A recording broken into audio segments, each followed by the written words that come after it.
الحمد لله رب العالمين والصلاة والسلام على سيد الأنبياء والمرسلين وعلى آله وأصحابه أجمعين. أما بعد فأعوذ بالله من الشيطان الرجيم.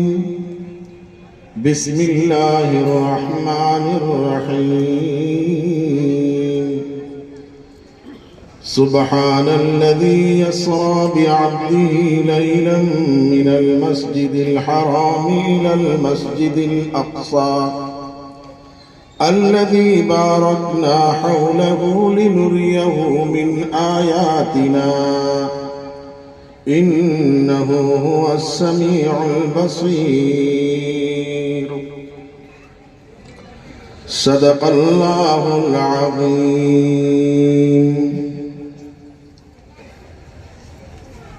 تعریف سب سے پہلے خدا کی بیاں کروں، جتنے ہیں نام ان کے ورد زباں کروں. تعریف سب سے پہلے خدا کی بیاں کروں، جتنے ہیں نام ان کے ورد زباں کروں. قربان کر دو جاں محمد کے نام پر صلی اللہ علیہ وسلم. قربان کر دو جاں محمد کے نام پر، پڑھ لو درود مومنو خیر الانام پر. اللہم صلی علی سیدنا محمد وعلی آل سیدنا محمد وبارک وسلم. ہم کو دوزخ سے بچایا آمنہ کے لال نے. آج 27ویں شب ہے. عام طور پر اس موقع پر شب معراج کا واقعہ بیان کیا جاتا ہے. اسی مناسبت سے میں نے 15ویں پارے کی پہلی آیت آپ حضرات کے سامنے میں نے تلاوت کی ہے. چند اشعار نبی پاک صلی اللہ علیہ وسلم کے جو احسانات ہیں ہم پر، آپ کے تعلق سے چند اشعار آپ حضرات کے سامنے پیش کرنا چاہتا ہوں. ہم کو دوزخ سے بچایا آمنہ کے لال نے. ہم کو دوزخ سے بچایا آمنہ کے لال نے. باغ جنت کا دکھایا آمنہ کے لال نے. دشمنوں کے حق میں بھی رب سے دعائے خیر کی. طائف والوں نے آپ کو بہت ستایا تھا. طائف کے اوباشوں نے آپ کو گالیاں دی، آپ کو پتھر مارے، یہاں تک کہ آپ کو لہو لہان کر دیا گیا. آپ کے بدن مبارک سے خون بہہ کر کے آپ کی جوتیوں میں پہنچا، یہاں تک کہ جوتیاں آپ کے پاؤں سے چپٹ گئیں، نکلنا مشکل ہو گیا.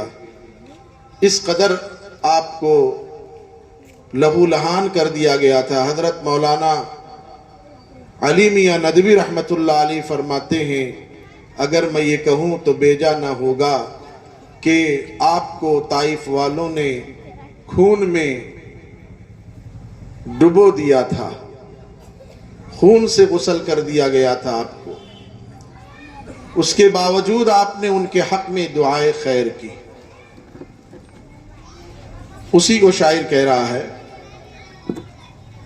دشمنوں کے حق میں بھی رب سے دعائے خیر کی، اتنا تکلیف آپ کو طائف میں پہنچایا گیا. بخاری شریف میں روایت ہے حضرت عائشہ صدیقہ رضی اللہ تعالی عنہا نے آپ سے سوال کیا. آپ نے فرمایا طائف کی تکلیف احد کی تکلیف سے بھی بڑھ کر کے ہے. طائف میں مجھے بہت زیادہ ستایا گیا اور آپ کو جو معراج کی نعمت ملی, آپ کو جو معراج کی دولت ملی ہے, اس کی وجہ کیا ہوئی؟ آپ کو اس شب میں کیوں اللہ تعالیٰ نے اپنے پاس بلایا؟ جو آپ کو معراج کی نعمت ملی, معراج کی دولت ملی ہے, اس کی وجہ کیا ہے؟ تو علماء نے لکھا ہے کئی وجوہات. ایک تو یہ کہ آپ کو طائف میں ستایا گیا, طائف میں آپ کو اذیت پہنچائی گئی, اور پھر حضرت ابو طالب جو آپ کے ظاہری طور پر ایک سہارا تھے, ان کا انتقال ہو گیا, اور پھر آپ کی شریک حیات حضرت خدیجۃ الکبریٰ رضی اللہ تعالی عنہا کا بھی انتقال ہو گیا تھا. یہ سارے غم کے پہاڑ آپ پر ٹوٹ پڑے تھے. ان تکالیف میں آپ کی زندگی گزر رہی تھی. طائف والوں نے آپ کو ستایا تھا. ان غموں میں, ان مصیبتوں میں آپ چل رہے تھے. اللہ تعالیٰ نے آپ کو تسلی کے لیے, آپ کے دل کو مضبوط کرنے کے لیے معراج جیسی نعمت آپ کو اللہ نے عطا کی. تو طائف میں آپ کو بہت ستایا, پھر بھی آپ نے دشمنوں کو معاف کر دیا. دشمنوں کے حق میں بھی رب سے دعائیں خیر کی, ان کو سینے سے لگایا آمینہ کے لال نے, کر کے انگلی سے اشارہ چاند ٹکڑے کر دیا. کفار مکہ نے مطالبہ کیا کہ آپ اپنے آپ کو نبی کہتے ہیں, ہم آپ کو نبی جب مانیں گے جب آپ چاند کے 2 ٹکڑے کر دیں گے, تب ہم آپ کو نبی مانیں گے. نبی پاک صلی اللہ علیہ وسلم نے انگلی سے اشارہ کیا, چاند 2 ٹکڑے ہو گیا. ہندوستان میں بیٹھا ہوا ایک راجہ وہ چاند کے 2 ٹکڑے ہوتے ہوئے دیکھ رہا ہے. تاریخ کی کتابوں میں یہ درج ہے. کر کے انگلی سے اشارہ چاند ٹکڑے کر دیے, یہ کرشمہ بھی دکھایا آمینہ کے لال نے, پتھروں نے بھی پڑھا کلمہ رسول پاک کا. ابو جہل آپ کے پاس آتا ہے, کہتا ہے محمد صلی اللہ علیہ وسلم آپ آسمان کی خبریں بتاتے ہو, زمین کے نیچے کی خبریں بتاتے ہو, وہ چھوڑو, میری مٹھی میں کیا ہے یہ بتا دیجئے, میں آپ کا غلام بن جاؤں گا.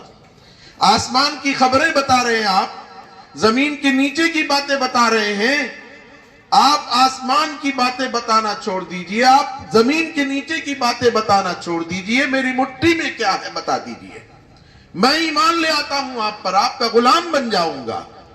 وہ اپنی مٹھی میں کنکریاں لے کر کے آ رہا ہے. نبی پاک صلی اللہ علیہ وسلم نے عرض کیا, میں بتاؤں آپ کی مٹھی میں کیا ہے, یا آپ کی مٹھی میں جو چیز ہے وہ بتائے گی کہ میں کون ہوں؟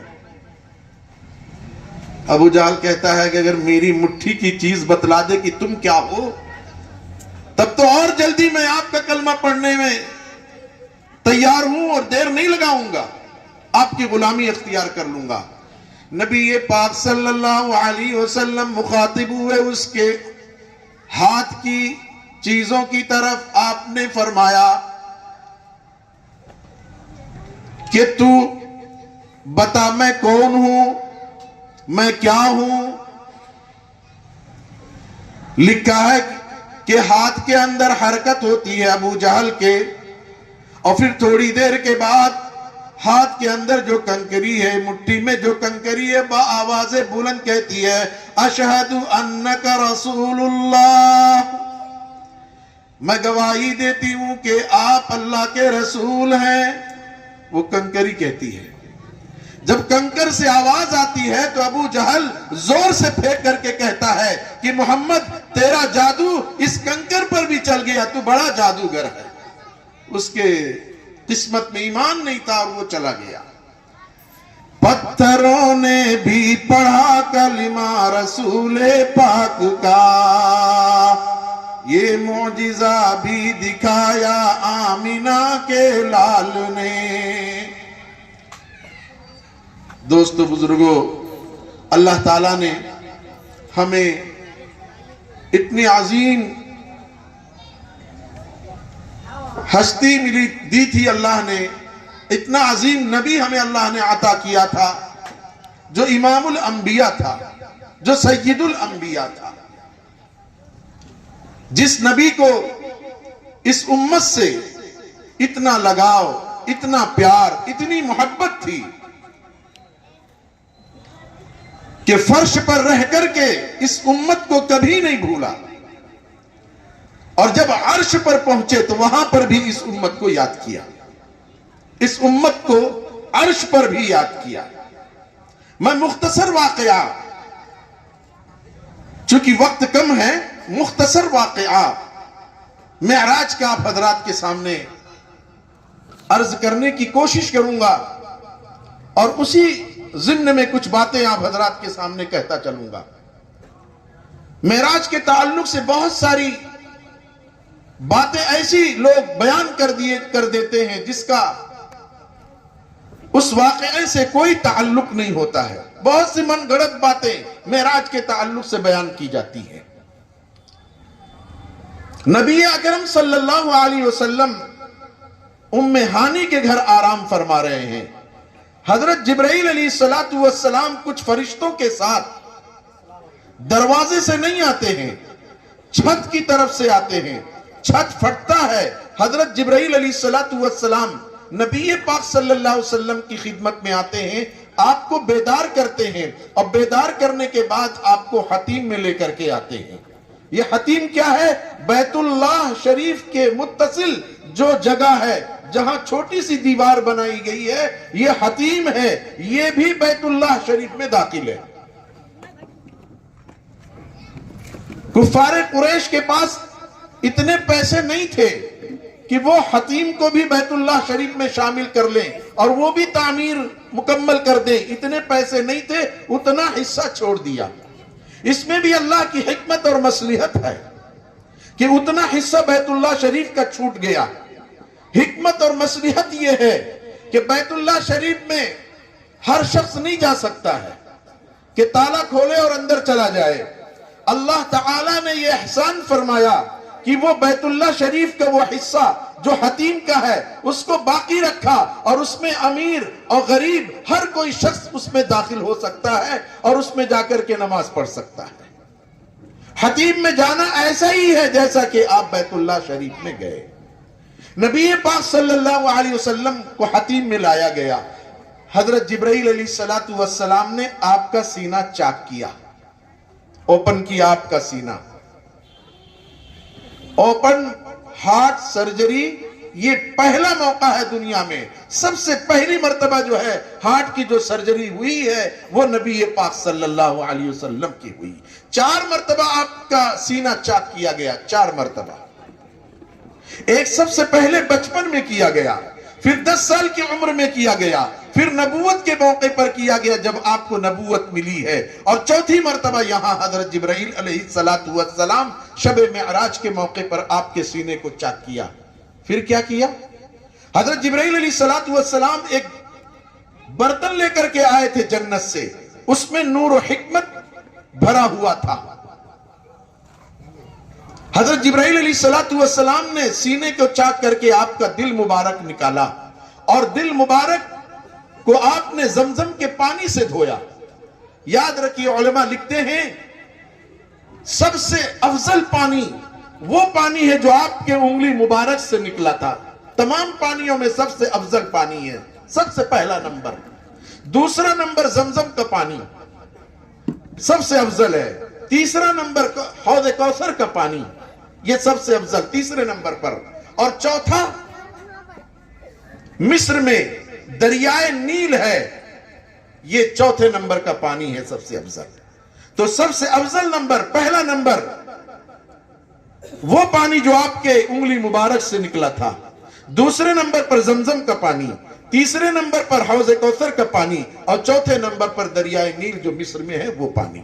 نبی پاک صلی اللہ علیہ وسلم کہ دست مبارک سے جو پانی نکلا تھا تمام پانیوں سے افضل، حوض کوثر سے بھی، زمزم سے بھی.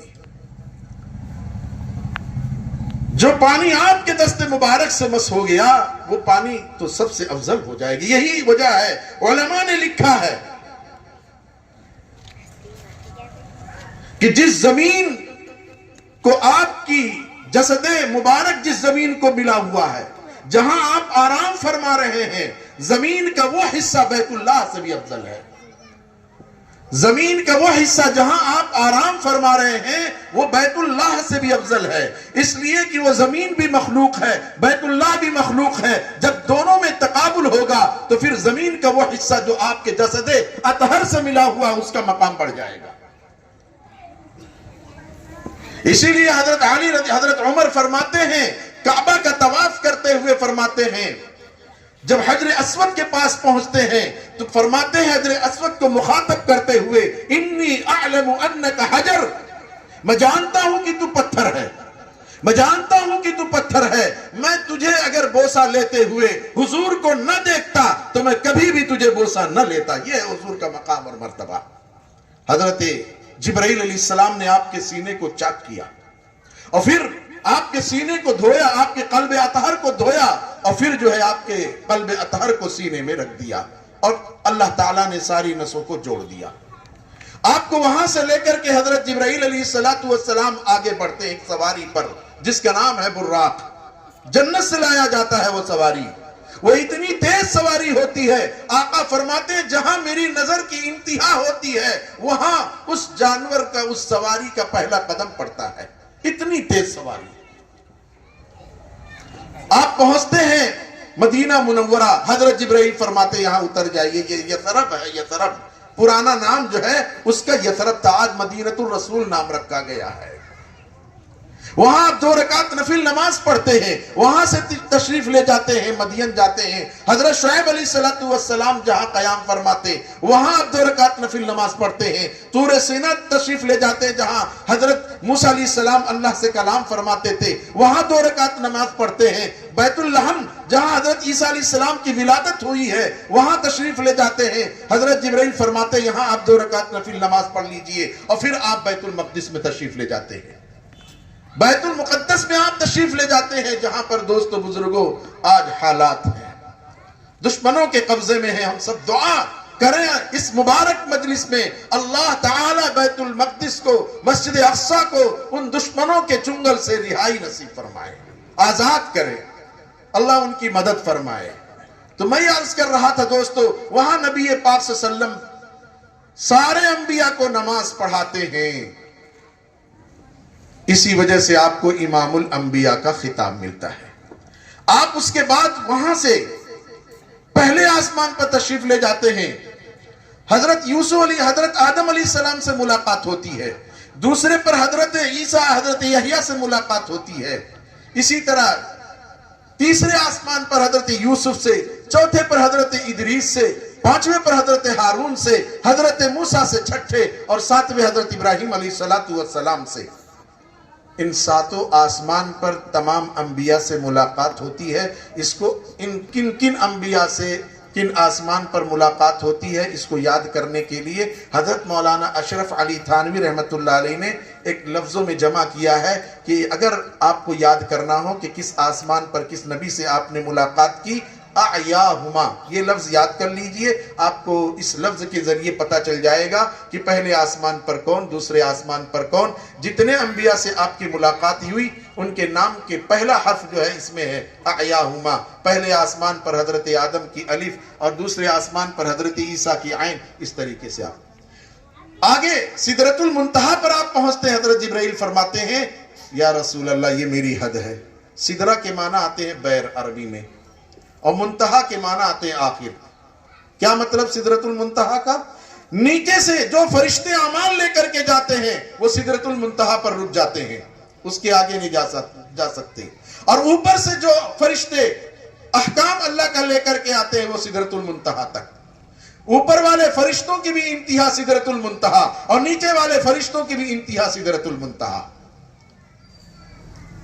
حضرت جبرائیل علیہ السلام وہاں رک جاتے ہیں اور آگے نبی پاک صلی اللہ علیہ وسلم تشریف لے جاتے ہیں۔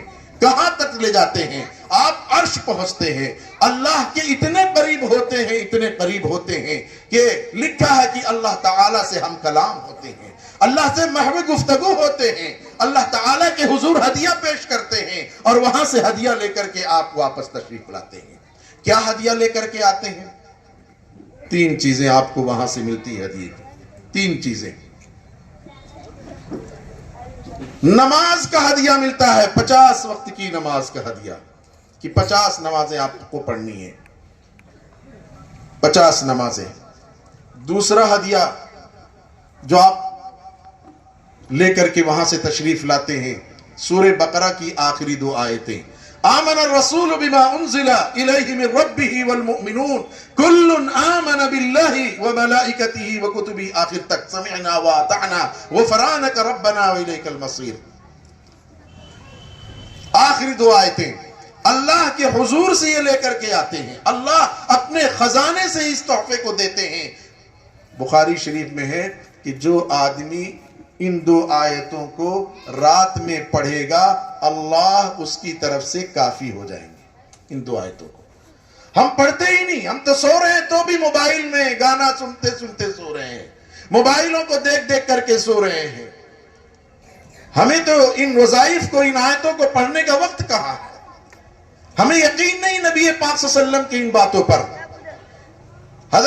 حضرت ابان ابن عثمان رضی اللہ تعالیٰ عنہ فرماتے ہیں، ابو داؤد شریف کی روایت ہے کہ میں نے عثمان ابن عفان رضی اللہ تعالیٰ عنہ سے سنا، عثمان ابن عفان فرماتے ہیں نبی پاک صلی اللہ علیہ وسلم نے ارشاد فرمایا، جو آدمی یہ کلمات 3 مرتبہ پڑھ لے۔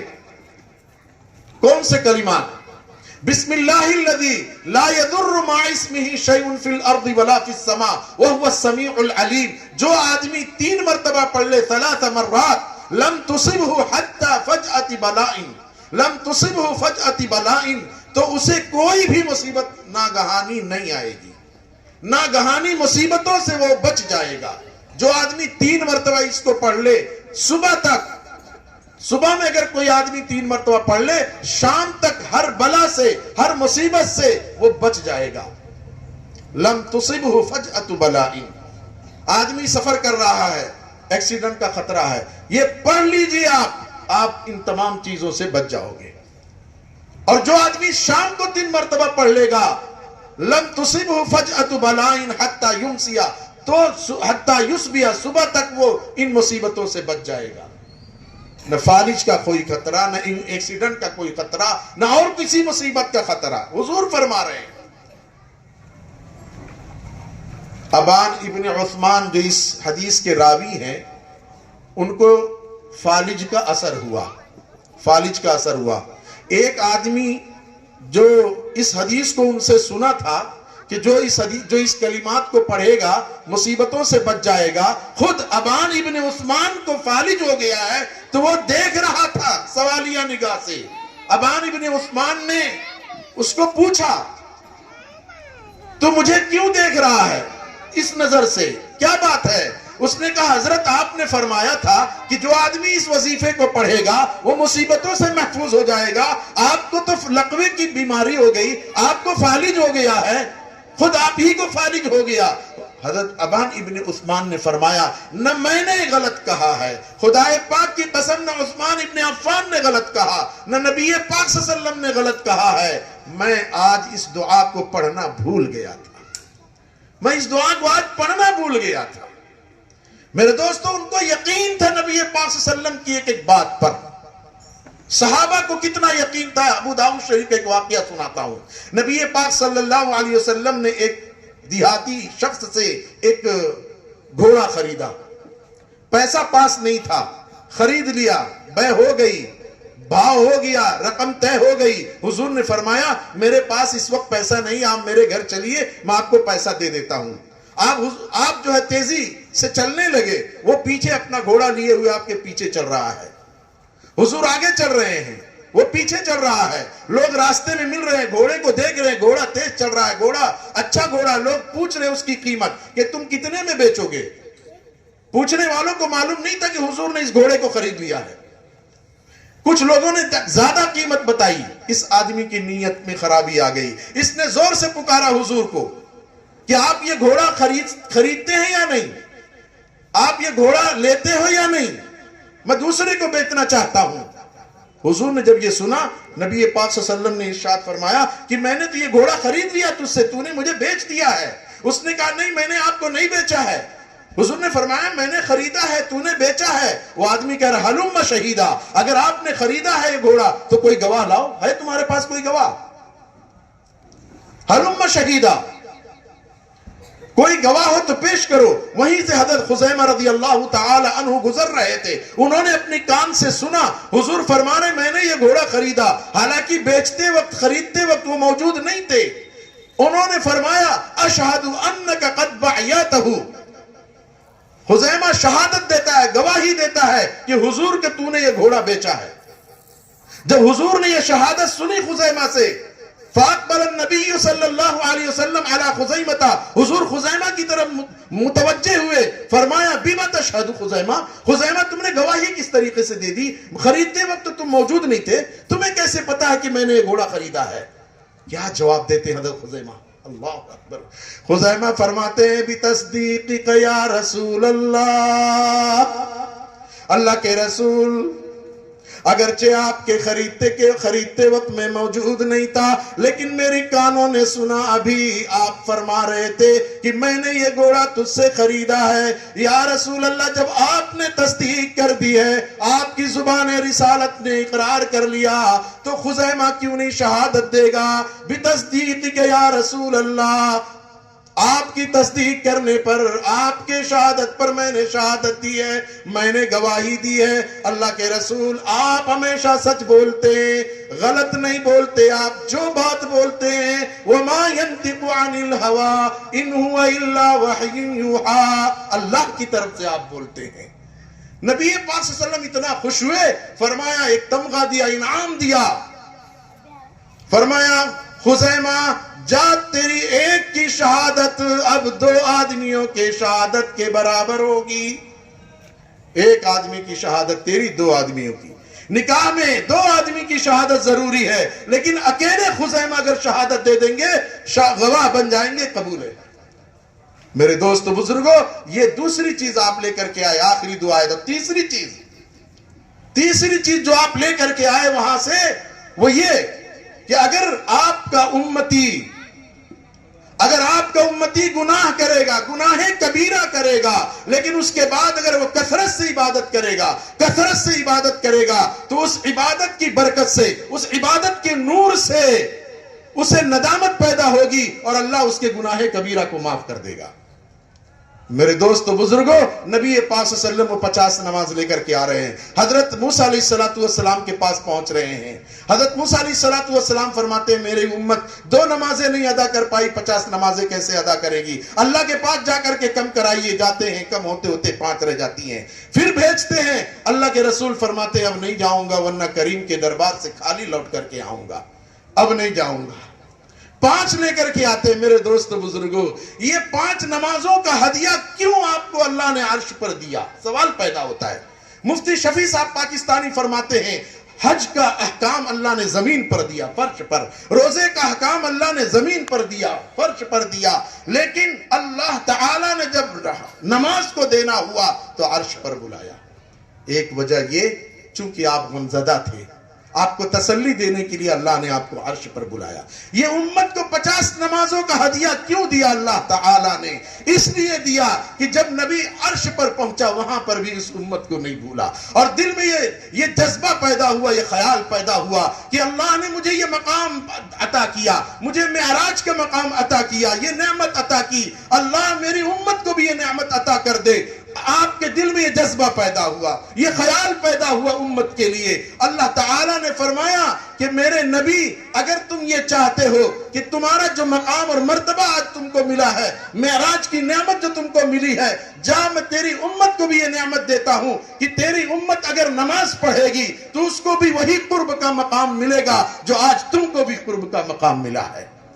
اس لیے رسول اللہ صلی اللہ علیہ وسلم ارشاد فرماتے ہیں کہ بندہ جب سجدے میں جاتا ہے تو اللہ سے بہت قریب ہو جاتا ہے۔ بندہ جب سجدے میں جاتا ہے تو اللہ سے بہت قریب ہو جاتا ہے۔ میرے دوست بزرگوں، جو نماز اللہ تعالیٰ نے ہمیں حضور کے ذریعے عرش پر دیا تھا اور جو ہے یہ ہدیہ دے کر کے دیا تھا، یہ امت نماز کو کس قدر ضائع کر رہی ہے۔ کتنا دور ہے آج یہ امت نمازوں سے میرے دوست بزرگ، کتنا دور ہے۔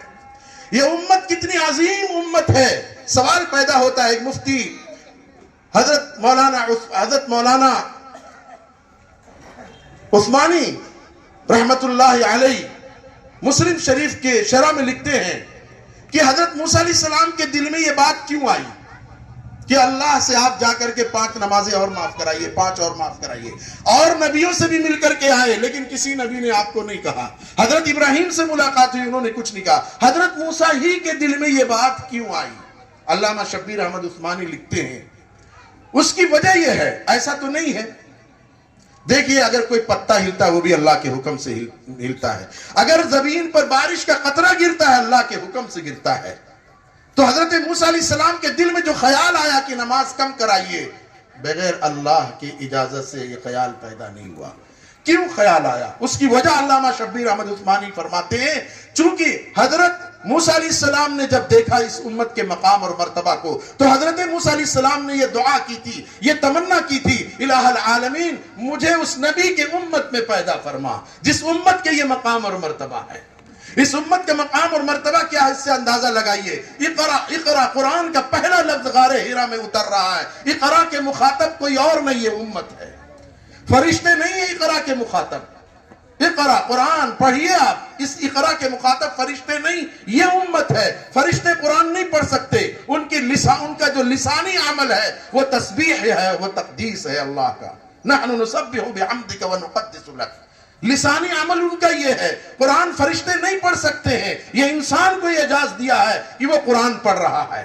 حضرت جبرائیل علیہ السلام بخاری شریف میں روایت ہے کہ وہ حضور کو دور سناتے تھے اور حضور کا دور سنتے تھے۔ اگر حضرت جبرائیل علیہ السلام قرآن پڑھتے تھے تو حافظ ابن حجر نے لکھا ہے اس کی وجہ یہ ہے کہ حضرت جبرائیل علیہ السلام اس وقت حضرت دحیہ کلبی کی شکل میں آتے تھے، انسان کی شکل میں آتے تھے تو قرآن پڑھتے تھے۔ یہ ان کا امتیازی وصف تھا۔ تو اللہ تعالیٰ نے اس امت کو اتنا عظیم بنایا۔ حضرت موسیٰ علیہ السلام نے امید اور تمنا کی تھی، دعائیں کی تھی، لیکن یہ دعا ان کی قبول نہیں ہوئی۔ تو اللہ تعالیٰ نے حضرت موسیٰ کے دل میں یہ بات ڈالی کہ موسیٰ تم حضور کی امت میں تو آ نہیں سکے، لیکن ایک کام کرو کہ تم ان کی امت کے لیے نماز کے تعلق سے سفارش کی درخواست کرو، اور اس طرح سفارش کر کے اس راستے سے ان کی امت میں داخل ہو جاؤ۔ یہ ہے حضرت موسیٰ علیہ السلام کی سفارش کا۔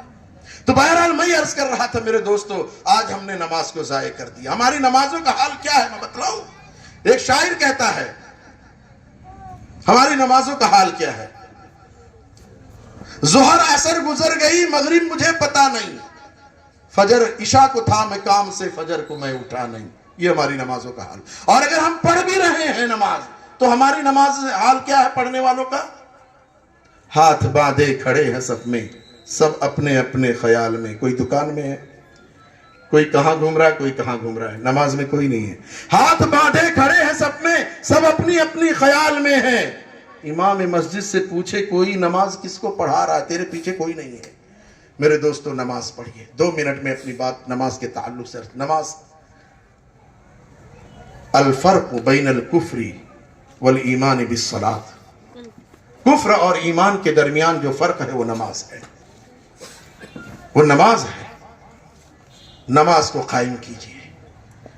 حدیث پاک میں امام احمد بن حنبل فرماتے ہیں کہ اگر کسی آدمی نے جان بوجھ کر کے نماز کو چھوڑ دیا وہ ایمان سے نکل گیا، وہ ایمان سے نکل گیا۔ البتہ امام اعظم ابو حنیفہ فرماتے ہیں جس نے نماز کو جان بوجھ کر کے چھوڑ گیا وہ فاسق ہے، اس کو قید میں ڈالو یہاں تک کہ وہ نماز پڑھنے کا اقرار کر لے۔ جس نے جان بوجھ کر کے عصر کی نماز چھوڑ دیا، حدیث میں فقد قتل اہلہ و مالہ، تو یوں سمجھو کہ اس کے اہل و عیال سب ختم ہو گئے، اس کا مال ختم ہو گیا۔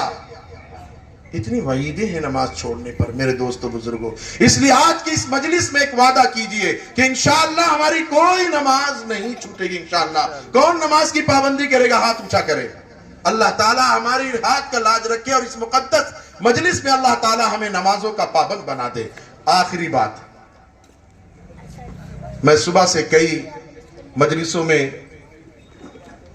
شریک رہا ہوں، ہمارے عزیز مفتی آصف سلم ہوں، حافظ عمران صاحب، ان کے والد محترم حافظ یونس صاحب، ان کی تعلیم بچوں نے جو پیش کیا اللہ تعالیٰ قبول فرمائے۔ ابھی آپ حضرات ان بچوں کی تعلیم سن رہے تھے، اللہ ان کی محنتوں کو قبول فرمائے۔ آج 1000 سے زائد طلبہ ان کے مکتب میں پڑھ رہے ہیں، اللہ تعالیٰ اور ترقی عطا فرمائے، ان کی محنتوں کو قبول فرمائے۔ یہ ہمارے یہاں تشریف لائے ہوئے تھے، وہیں سے فارغ ہیں، اللہ تعالیٰ ان کی عمر میں برکت عطا فرمائے۔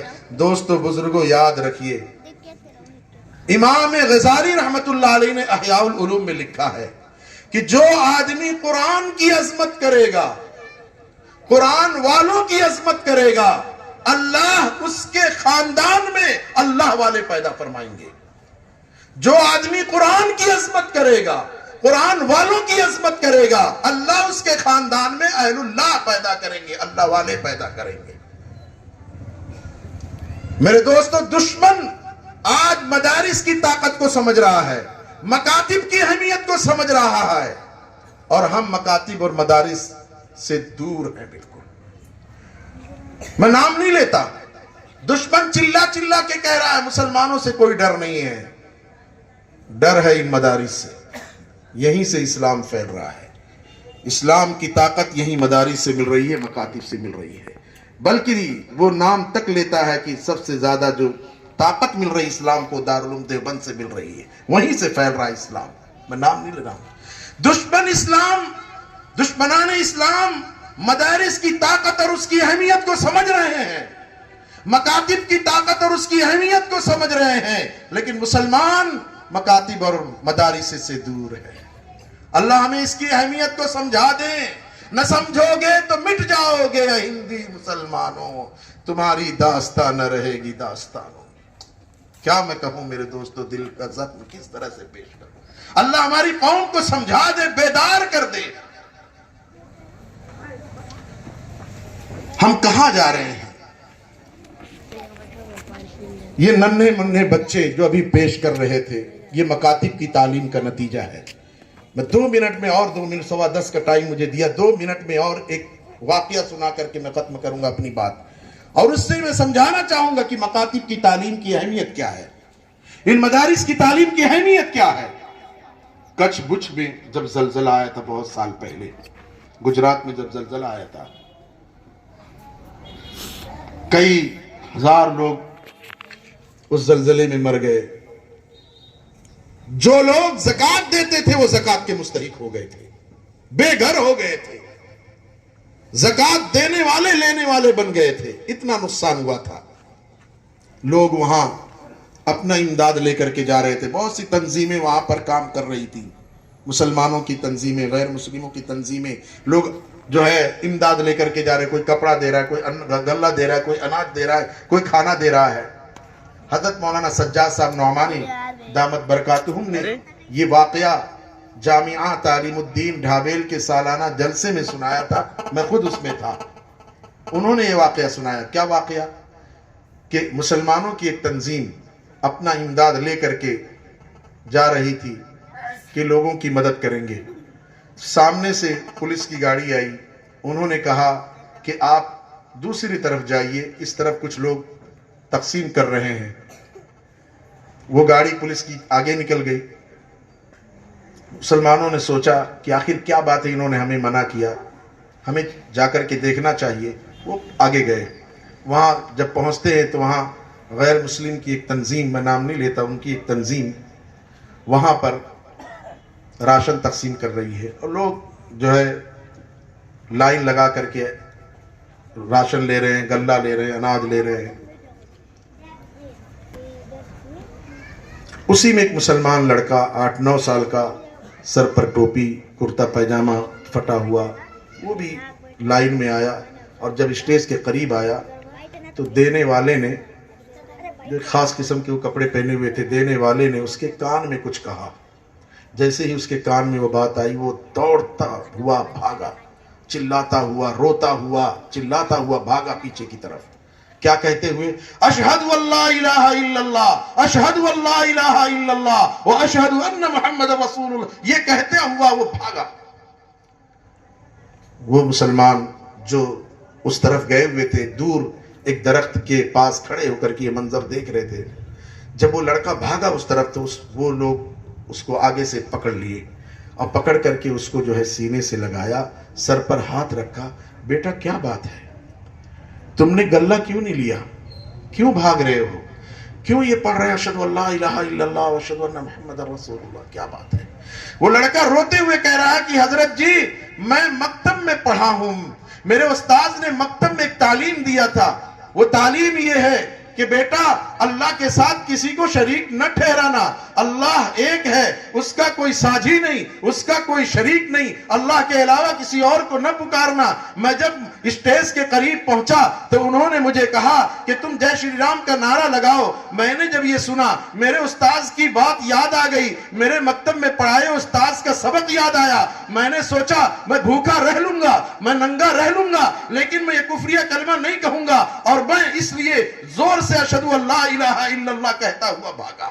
استاد جی میں بھوکا رہوں گا لیکن اللہ کے ساتھ کسی کو شریک نہیں ٹھہراؤں گا.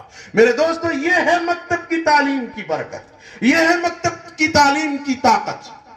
ایمان مضبوط ہوتا ہے, عقیدے مضبوط ہوتے ہیں, بنیادی تعلیم ملتی ہے مکاتب میں. اس لیے آج اس مبارک مجلس میں یہ نیت کر کے جائیں کہ انشاءاللہ ہمارا کوئی بچہ, ہماری کوئی بچی مکتب کی تعلیم سے محروم نہیں رہے گی انشاءاللہ. کون ہے وہ لوگ جو اپنے بچے اور بچیوں کو پہلے مکتب کی تعلیم دیں گے؟ ہاتھ اوپر کرے ہو. اللہ تعالی ہمارے بچوں کو, ہماری بچیوں کو قرآن کی تعلیم سے آراستہ فرمائیں, ان کے ایمان اور عقیدے کو مضبوط کریں. میرے دوستو پہلے اپنے بچوں کو, اپنے بچیوں کو قرآن کی تعلیم دیجئے, پھر اسے اسکول بھیجئے, پھر اسے کالج بھیجئے. کوئی منع نہیں کرتا ہے تم اسکول میں پڑھو, تم کالج میں پڑھو, کوئی منع نہیں کرتا ہے. کالج میں پڑھو, چرخ پہ جھولو, جائز ہے غباروں میں اڑو, چرخ پہ جھولو. بس ایک سخن بندے عاجز کی رہے یاد, اپنی اور خدا کی حقیقت کو نہ بھولو. آمین. وآخر دعوانا ان الحمدللہ رب العالمین.